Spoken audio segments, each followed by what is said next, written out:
আপনারা যেখান থেকে দেশ রূপান্তরের সঙ্গে যুক্ত রয়েছেন সবাইকে স্বাগত। আমরা আপনাদেরকে দেখানোর চেষ্টা করছি শাহবাগ হাদি চত্বর থেকে সরাসরি যুক্ত হয়ে হাদি হত্যার বিচারের দাবিতেই বিক্ষোভ কর্মসূচি চালিয়ে যাচ্ছেন। গতকাল রাত 11টার সময় হাদি চত্বর ছেড়েছেন ইনকিলাব মঞ্চের নেতাকর্মী এবং সমর্থকরা। আজ দুপুরের পর থেকে আবারও জড়ো হতে শুরু করেছেন হাদি চত্বরেই হাদি হত্যার বিচারের দাবি নিয়ে। আমরা আপনাদেরকে জানিয়ে রাখতে চাই, আজ ডিএমপির প্রেস ব্রিফিংয়ের মাধ্যমে যেমনটি জানানো হয়েছে, হাদির হত্যাকারীর যে সকল সহযোগী যারা রয়েছেন তাদেরকে তারা গ্রেপ্তার করেছেন এবং 7 জানুয়ারির মধ্যেই পূর্ণাঙ্গ চার্জশিট প্রতিবেদন জমা দেওয়া হবে এমনটি জানিয়েছেন।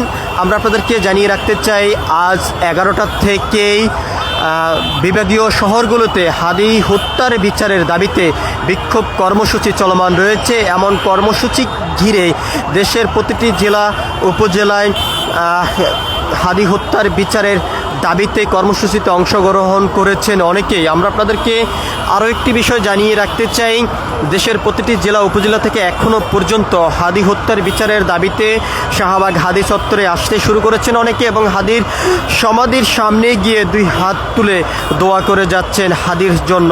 আমরা আপনাদেরকে দেখানোর চেষ্টা করছি, যতই সময় গড়াচ্ছে ততই হাদি হত্যার বিচারের দাবিতে জড়ো হতে শুরু করেছেন শাহবাগ হাদি চত্বরে সর্বস্তরের মানুষ।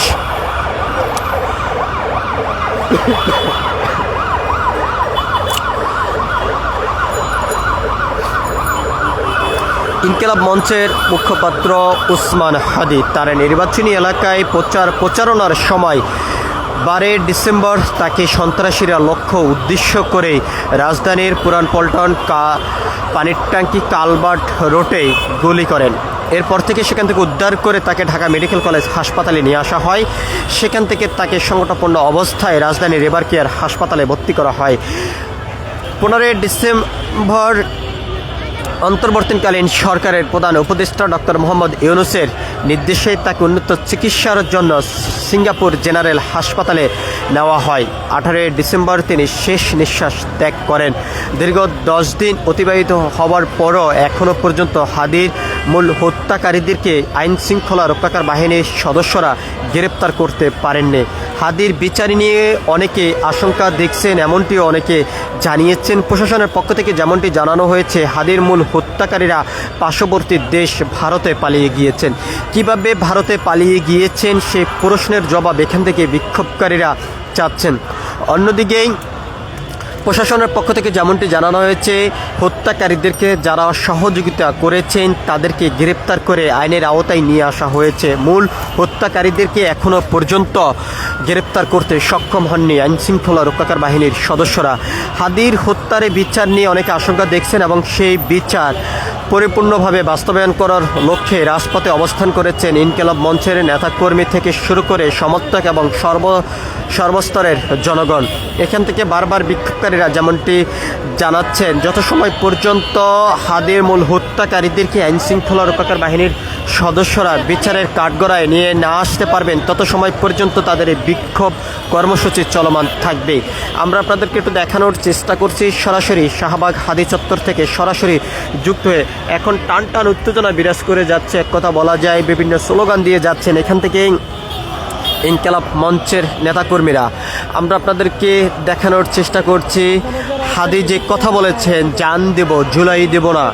বিভিন্ন পেস্টন ব্যানার বাংলাদেশের পতাকা হাতি নিয়ে বিক্ষোভকারীরা শাহবাগ হাদি চত্বরে এসেই অবস্থান করে হত্যাকারীদেরকে বিচারের আওতায় নিয়ে এসে বিচার করার দাবি নিয়ে তারা অবস্থান করে রয়েছেন।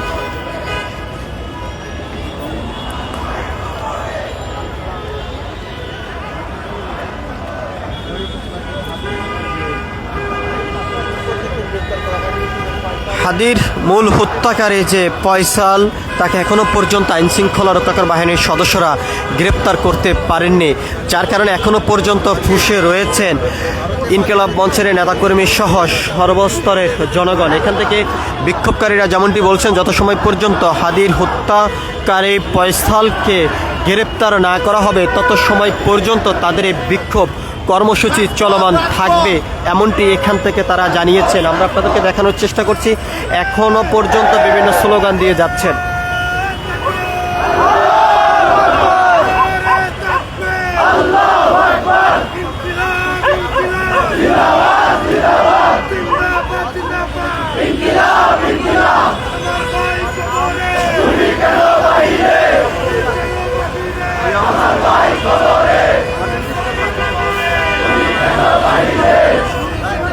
হাদি হত্যার বিচারের দাবিতে অনির্দিষ্টকালের জন্য কর্মসূচি ডাক দিয়েছেন ইনকিলাব মঞ্চের নেতাকর্মীরা। সেই কর্মসূচি এখনো পর্যন্ত অনির্দিষ্টকালের জন্য চলমান থাকবে। সবকিছু মিলিয়ে এই ছিল এখনকার মতন আমার কাছে শাহবাগ হাদি চত্বর থেকে সর্বশেষ। পরবর্তী আপডেট পেতে সবাই দেশ রূপান্তরের সঙ্গে থাকুন। ধন্যবাদ সবাইকে।